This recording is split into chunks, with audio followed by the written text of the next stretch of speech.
Hello, good morning. This is Alok Jha. So मैं आज पढ़ाने जा रहा हूँ कि आखिर इट का यूज़ कैसे होते हैं स्पोकन इंग्लिश में। ठीक है, तो इसका बेसिकली मीन्स होते हैं क्या, यह और ये। तो इसका यूज़ निर्जीव के फॉर्म में होते हैं। और अगर मैं बात करूँ जैसे दिस एक सजीव के फॉर्म में होता है और इट निर्जीव की तरह यूज होता है। जैसे today first of all we discuss about first concept of it. Okay, जैसे कि कहते हैं कि यह एक पेन है, तो हम लोग बोलते हैं this is a pen, this is correct. Okay, so we can say it in other form that is it is a pen. मतलब होता क्या है कि पेन एक निर्जीव है, तो इसमें मैं दिस का यूज कर सकता हूँ, इट का यूज दोनों यूज कर सकता हूँ। जैसे यह प्यार है तो क्या बोलते हैं, दिस इज लव। सो और इसे अलग तरीके से भी बोल सकते हैं, इट इज़ लव। दोनों करेक्ट होते हैं। जैसे ये मेरा दोस्त राम है, तो राम क्या है, एक सजीव है, तो यहाँ पे क्या it is my friend Ram correct होगा? नहीं, यहाँ पे हमें दिस ही यूज करना पड़ेगा। क्यों?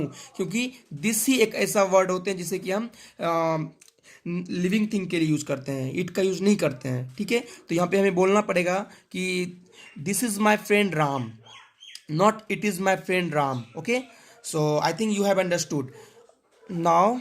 Second concept उसके इसके होते हैं कि it use as a subject. Subject की तरह यूज कैसे करते हैं इट का, तो देखें। किसी भी वाक्य की शुरुआत दिन यानी डे से नहीं हो सकती है। अगर वाक्य की शुरुआत आज, कल, परसों आदि से हो तो इट का प्रयोग सब्जेक्ट की तरह किया जाना चाहिए। भले ही उसमें दिया ना हो कि सब्जेक्ट हमारा क्या हो, लेकिन हमें इट का ही यूज़ करना है। जैसे कि आज मंडे है, तो हम ऐसे नहीं बोलेंगे टुडे इज मंडे, नहीं, ये गलत होगा। तो यहाँ पे हमें एक सब्जेक्ट की ज़रूरत होगी, जो कौन कंप्लीट करेगा, इट करेगा। तो इसलिए हम इसे बोलना होगा कि it is a Monday today. Okay, ठीक है। तो एग्जाम्पल देखें, जैसे कल छुट्टी है तो क्या बोलना होगा, कल छुट्टी है, तो it is holiday tomorrow. Okay, अगर हमें बोलना हो कल छुट्टी थी तो कैसे बोलना पड़ेगा, इट वॉज हॉलीडे यस्टरडे। समझ में आ रहा है ना? जैसे आज मेरा जन्मदिन है, क्या बोलेंगे? अगर हम बोल दें कि today is my birthday, that is wrong, क्योंकि हमें एक सब्जेक्ट की जरूरत होगी, तो इसलिए हमें यूज करना होगा it is my birthday today. Okay, जैसे कल छुट्टी होगी तो क्या होना, इसमें फ्यूचर के बारे में बोल रहा है, कल छुट्टी होगी तो क्या बोलना पड़ेगा, it will be holiday tomorrow. ठीक ना?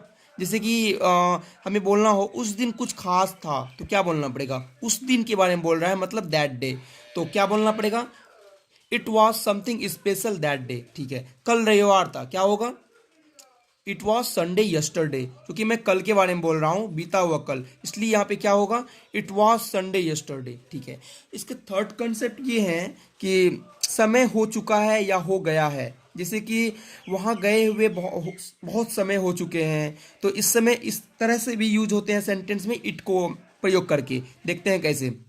यहाँ पर भी इट का यूज एज ए सब्जेक्ट होते हैं। ठीक है, तो देखते हैं एग्जाम्पल।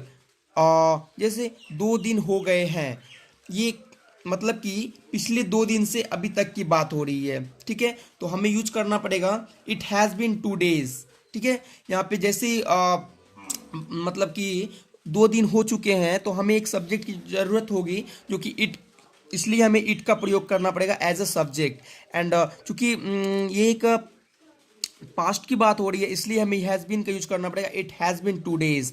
2 साल हो चुके हैं तो क्या बोलना पड़ेगा, it has been 2 years। Okay, इसी तरह कई साल हो चुके थे तो क्या बोलना पड़ेगा, क्योंकि आप लास्ट में देख रहे हैं आप, जैसे कि हो चुके थे तो हमें क्या बोलना पड़ेगा, it had been many years. Okay, यहाँ पे देखिए आप, समय हो चुका है तो क्या है, हैज़ बीन, और समय हो चुका था तो हैड बीन। इसलिए यहाँ पे जैसे यूज किए कि कई साल हो चुके थे, तो हमें यूज करना पड़ेगा it had been many years.